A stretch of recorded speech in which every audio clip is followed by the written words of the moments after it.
leave everybody happy that you were there. Be a breath of fresh air.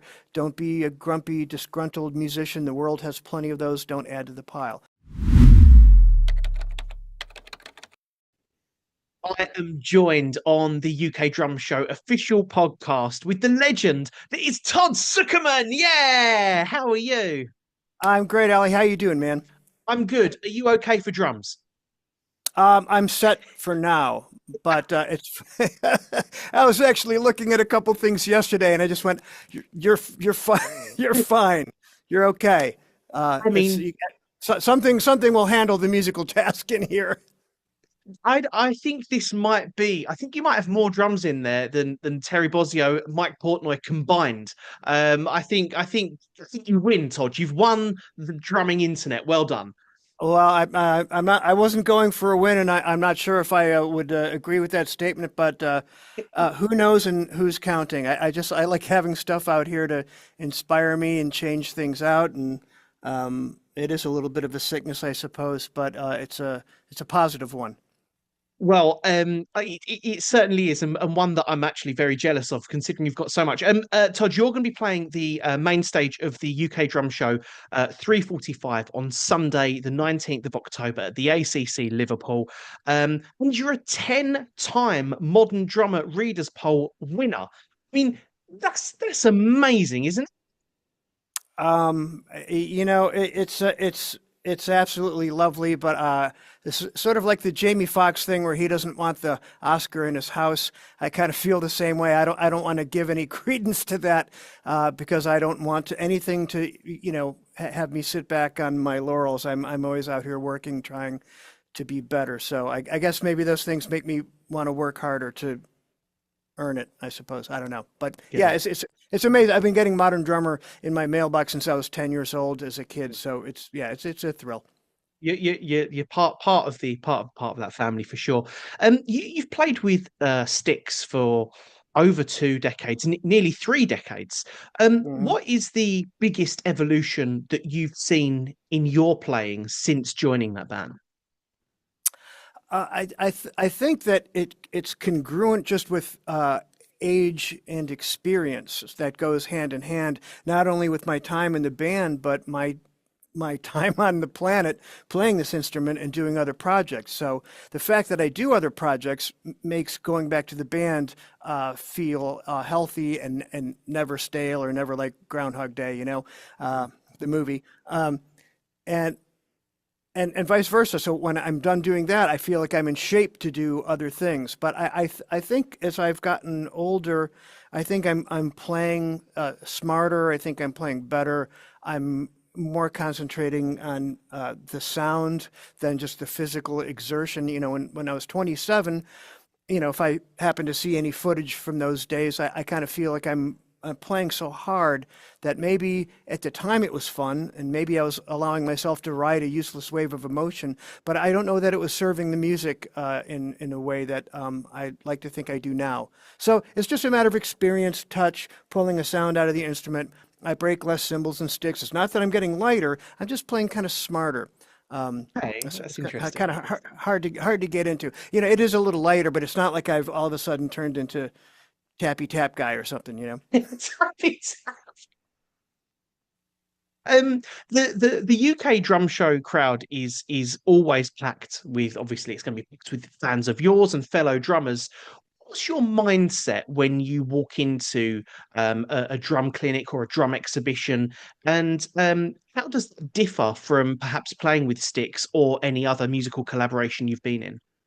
Well, it's a different animal entirely, and it's been a while since I've done any sort of drum festivals at all. I mean, it was definitely pre-COVID, and the last time I guess it was called the London Drum Show back then. I did it in Mhm. 2014.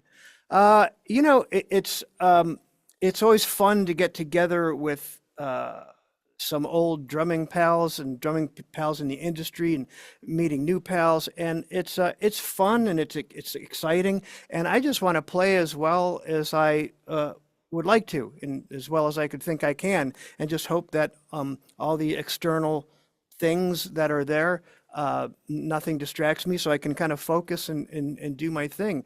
And Yes. it's always there's a lot leading up to it, and then when it's go time, it's sort of like my brain goes off and it's just here, and then it's over, and then it was like, oh, that was fast. It's the whole thing seems like it's about 5 minutes when it's over. But I'm really looking forward to this. I haven't done one. It has to be 2018, 2019, Wow.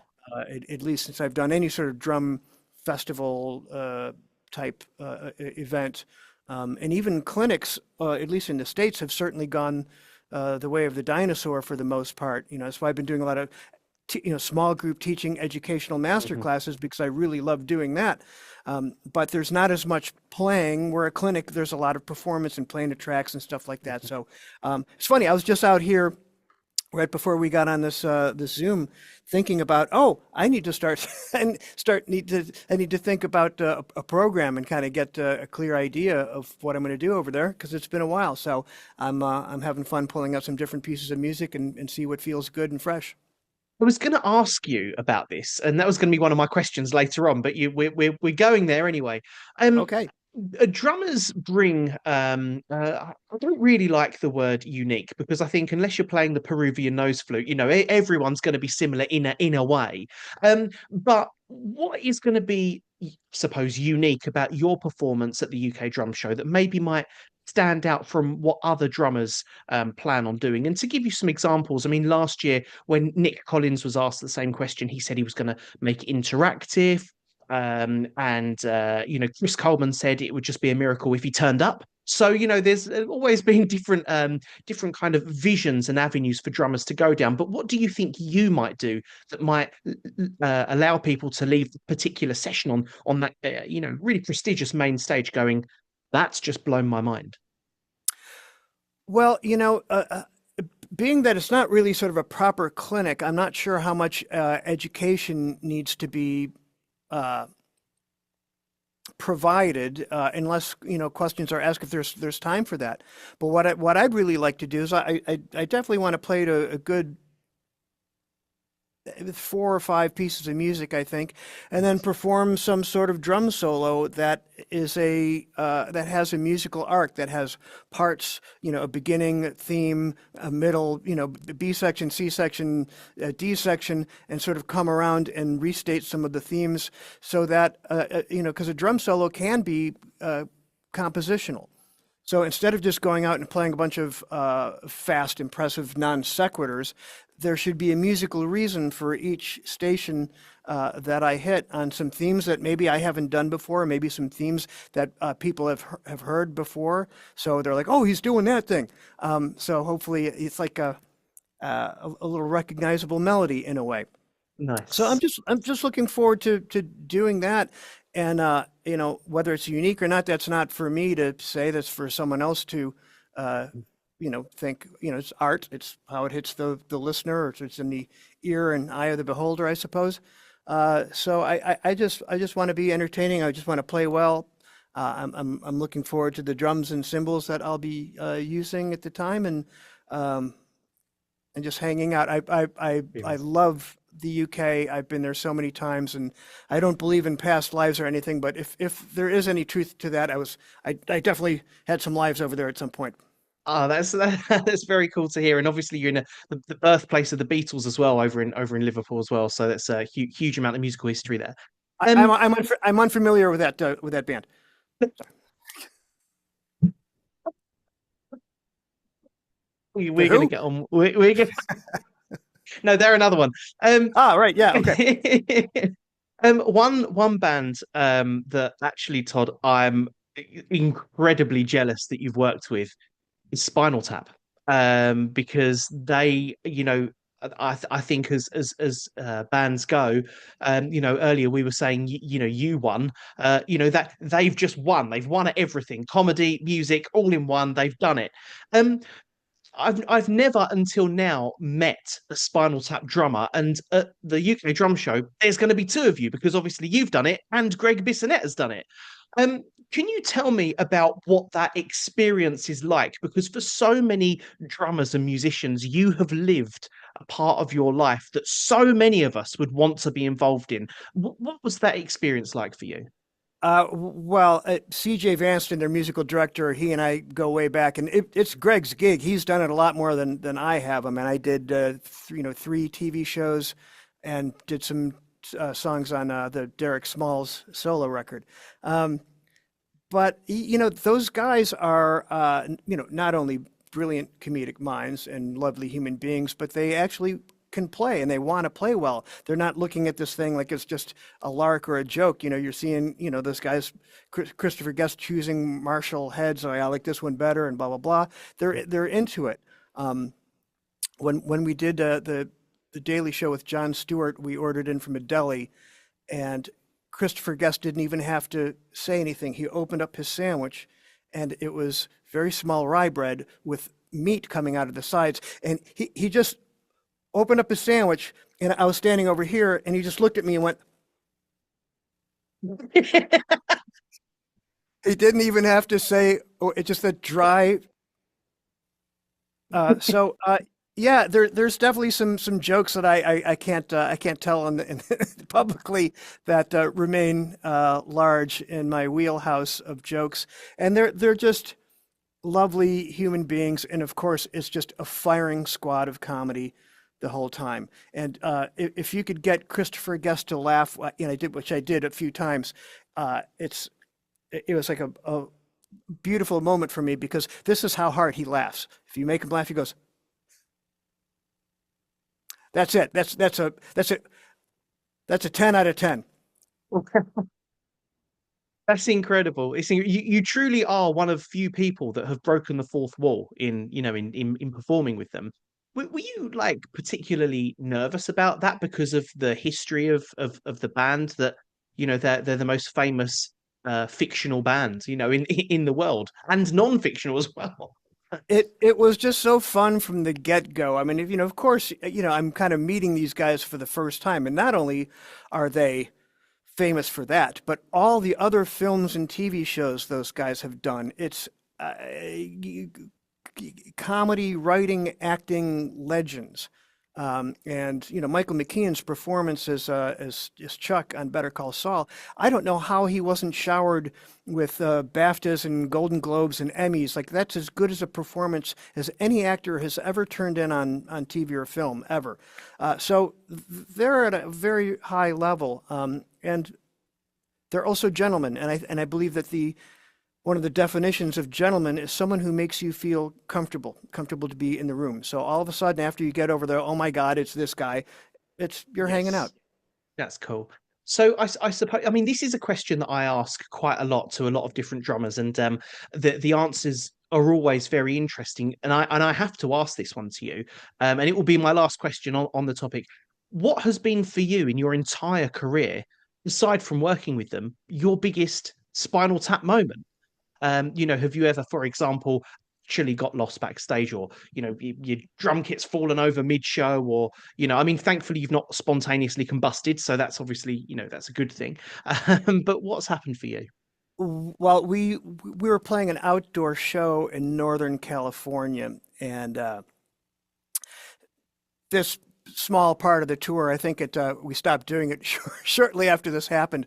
But the last note of the song, this big giant Styx scrim with the logo and design would fall down, and the thing would come down. Well, there was a giant wind gust. We were outdoors, and it blew the scrim off the thing that held it up, and it landed over the entire drum kit like a parachute, like this. And for me, it was black. It was like lights out. It was like, is this what happens when you die? It's just lights out. And I knew it must have looked bad, because the first person that I saw that dug me out was our tour manager, George Packer, who I was thinking, why would he even be near the stage? So he was probably worried about his job security. He was the first one, even before anyone in the road crew dug me out. Yeah, I think that the dropping scrim ended that night in Northern California, but that was definitely a Spinal Tap stage moment. That's that. I'm sorry, Todd, but that is absolutely iconic. In every way, that's amazing. Um, Obviously, we know you've toured the world with Styx and many other bands. You've worked in a lot of different collaborations over the years. But one thing that you do, of course, take just as seriously is the fact that you are a drum educator and a teacher. There any particular kind of bad habits that most aspiring drummers bring to the table, be that posture, be that, how they're holding their sticks? And if so, what is the most common problem you see within aspiring drummers, and what's the best way to tackle that? Well, sadly, there's a litany of bad things that drummers bring to the table here, physically and mentally, and both of them are generally in tandem with each other. A big part of what my main primary master class is about is we do some sort of experiments that I shan't talk about because it will give some of the things away because the penny has to drop when they realize that they've been making themselves nervous and uneasy with something that they chose to do and love. It's very often this is our first love. And so what's wrong with the human condition that we can go from being head over heels in love, you fall in love with the drums, music, the role drums play in music, and you immediately turn it into a minefield of judgment and comparison, and a whole lack of confidence. And so you're tight and uneasy in your mind. You're not thinking of the right things. Because when you're relaxed, you're going to do your job better, right? When you're relaxed, you hear the music better. You hear the time bigger. You can hear a bass player or guitarist are going to do this, and you can see it coming around the bend. It's like time slows down, and you're breathing normally, and your brain isn't full of all these, oh my God, this guy, I hope they like me. Mhm. All these things that you get in your own way mentally. And then that very often goes into with a very tight grip. And when you close this gap right here, all these muscles are tight. And I found that's how 90% of my dear drumming brothers and sisters all across the planet, doesn't matter what country, city, whatever, it's 90% of drummers are making their brains tight and they're making their bodies tight. And if you're Mm. loose and relaxed, you're going to do your job better no matter what your job is, a musician, an architect, a mechanic, a doctor. If you're relaxed, you're going to do the job better. And, with the physical form, I believe that, having a space here, your hand naturally falls like this, and then all these muscles are loose and spongy, and keep your arms in close as you're playing, because when you start doing the chicken arm thing, all these muscles get tight. So everything about this instrument is about looseness and relaxation. And though that might not sound like the most interesting, fascinating thing to go to a masterclass about, it'll change your life because you won't have carpal tunnel or tendonitis or tennis elbow, whatever. So all these things, once you realize that we're our own worst enemies, then you can start to become who you're truly supposed to be on this instrument. Yes, yes. That's so interesting about stick positioning and the fact that you've got to be relaxed. But one thing I really picked up on there is when you were saying people have chosen to play this beautiful instrument, but then they're almost in a war with themselves about getting frustrated. But that comes almost arm in arm with that passion, doesn't it? If you're sitting at something trying to get a groove out for an hour and you just can't do it, you do naturally get frustrated. Uh, yes, but you have to give yourself the patience and the kindness to yourself to realize that Mm, this is hard, and if this were easy, everyone would do it. And I'm sure every one of us knows musicians, whether they played drums or another instrument, that, through the teenage years, they were riddled with fear and uh, judgment issues and whatnot, and they end up giving up. They end up choosing to be devoid of this in their lives because they were so terrified to do it and to put themselves out there. And it's important to realize that anytime anyone sees you play, they're excited to hear you play. You've never mm, gone to a show and wished ill will on the performers. You've never gone into a steakhouse and there's a jazz trio and hope that it's terrible. You've never gone to a kid's play and hope that the sets fall apart and the kids run off the stage, crying. Everything you've ever seen, you want to be entertained. So mm. just know that. and the audience is not a panel of judgment. They're excited to hear you play, no matter who they are. There might These be one guy. There might be one guy who's a jerk, but that's it. these are really wise words and clearly built from experience. Um, have you ever found yourself in a position, Todd, where you've kind of felt frustrated, and is that why you have given yourself that kindness, that forgiveness, as to where your kind of mental space with drums is now? And if so, what was that turning point where you thought, you know what, I'm going to start being a bit kinder to myself, I'm going to start to give myself a bit more patience? Was it even a gig, or playing drums in your room where you are there? Uh, about 5 stories. Just had a multi-car pileup in my mind here to answer that. There was a moment. It was actually just I think it was the 38th anniversary, 37th anniversary of the Vinnie Colaiuta Clinic at Berkeley. The one year that I was there was May 4th, 1988. And when you're young. I was just turned 19 by 2 days. When you're young, you think, well, the future's wide open. What if I became what if I honed my talents so deeply that I might be the best drummer in the world? Like, I had 8 arms and 8 legs, and I could do things that no one else could do. Youthful exuberance and hubris. You could start thinking, what if? But obviously, I wasn't, and I sat there watching Vinnie Colaiuta play the first time I ever saw him live, and I just thought, he has that. This guy's the greatest drummer who ever Mm. lived. This what he's doing is all at once demoralizing and fascinating. And I've never been there like, I'm gonna give up, or I'm gonna toss my sticks in the fire. But I sat there going, okay, whatever that childhood thought that you had, it's not meant for you. So you got to let that go right now, in this instant, for your happiness, and just be the best that you can be. Play the music well, play simply, play well, play simply well, and just be the best.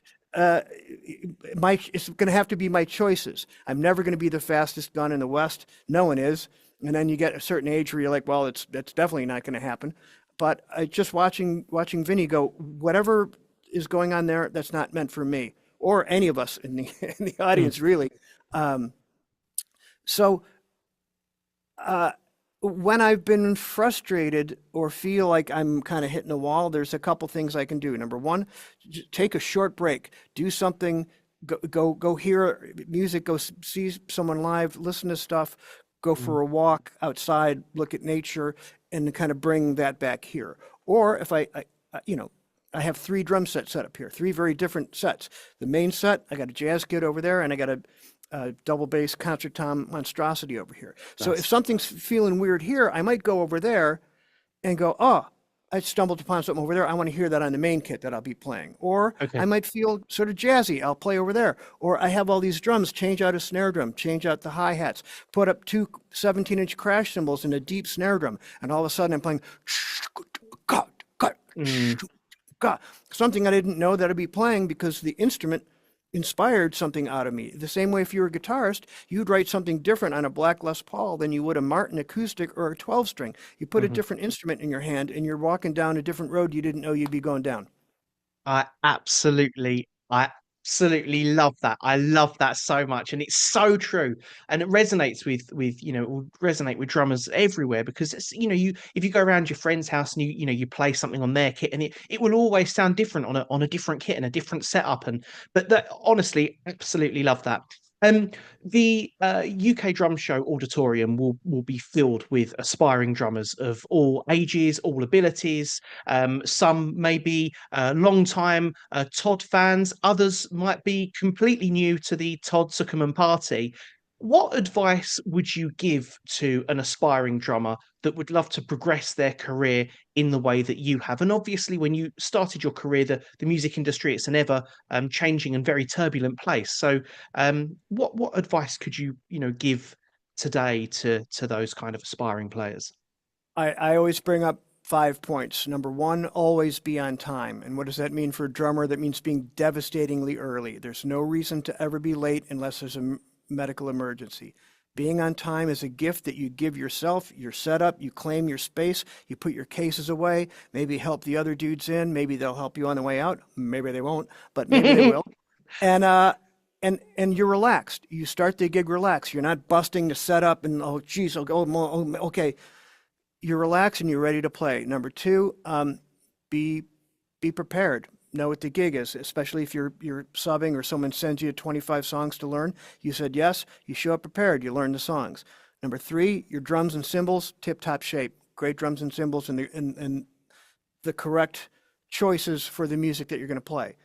Number four, nail the job. And that's a gift you've already given yourself because you're prepared. Number two. And then number five, leave everybody happy that you were there. Be a breath of fresh air. Don't be a grumpy, disgruntled musician. The world has plenty of those. Don't add to the pile. Be a breath of fresh air, be a good hang, and do those five things. And that's how you handle your business on and off stage. Do that for a number of years and see where that gets you. And they're five rules that you've lived by, and that's where you are today, would you say? Yeah, I always knew that if I'd handle my business like that, that one day I'd be in a room with Peter Gabriel and or Sting, and both of those things happened. So you can manifest some reality in your life with how you conduct yourself on stage and off. You think, taking all those five rules into consideration, with the introduction of the internet over sort of recent decades, and more recently, the importance of social media, do you think it's important that aspiring drummers have got a regularly updated, Instagram page and Facebook, or do you think that you're a musician, it doesn't matter if you have 100 followers or 10,000 followers? Everything in life is a balance. So, if all you do is internet stuff and you have no gigs and you don't make your way through life playing music, that's going to be you're going to be chasing your tail, and I think that would lead to some unhappiness. And you got to think, I got to keep playing faster and louder and do more things or do outrageous things, or now I got to wear costumes. I'm not making fun of anyone, Mm. when I say that. Like it's a big world out there. I can appreciate it all, but the social media should help you if not only get gigs, but maybe be an educator, be a teacher in your local community, but just hearts and likes and hey, you're the goat. That's not gonna pay your way through life. That's not gonna pay your electric bill and your gas bill. Mm. I always just wanted to make my way through life playing music and not having to, lift heavy things all the time. Although I guess, I guess the drums are pretty heavy, but you know what I mean. I think that they have to go hand in hand for a healthy balance. Hmm. Because one without the other. I mean, you look at a guy like Vinny Colaiuta. He's still going to be Vinny Colaiuta. He doesn't need to put wow videos up on his Instagram all the time because Mm. we already know that, and if you don't, you should know who he is. Hmm. You know what I mean? But he doesn't need that in his life. But there's plenty of internet people that they may be great players, but until they have the experience of playing music with others, or they're on a session and they got to read a chart and they're looking over and there's Lee Sklar or Neil Steubenhouse on bass, and all of a sudden the guy goes, you know what, look, let's bring the tempo down about 6 clicks, and I want you to play brushes, and you're in a room full of guys like that's when you're proving your mettle, not just Mm. picking up 38 58 seconds in your drum room. That is impressive. So ultimately the goal of this is to play music and have it be a communal situation, a human experience with other musicians, not just filming yourself solitary in a room, as I say that with cameras, solitary in a room. Todd, it's been so lovely and so interesting to have you on the UK Drum Show official podcast. Thank you for joining us and making time for us. We know you're super busy. My final question to you would be, what is the Todd Sucherman legacy? How would you like to be remembered in 100 years? um Boy, uh maybe that I helped drummers on their journey. Maybe that he helped me, or he was nice to me. Um, yeah, I'm sure there's some people out there that Well, I remember the drummers that were really cool to me as a kid, and I remember the ones that weren't. And that feeling never goes away. And it actually takes more energy to be a jerk than it is to just stop and talk to someone for a moment. I mean, that being said, I won't suffer fools gladly, but I will always pose for a picture. I will always, and that's the stuff that you leave behind. Whether or not that'll be remembered 100 years from now, uh, probably not. But it'd be nice to try to leave this world better than I found it. And also, I'd be remiss if I didn't mention this really quickly. The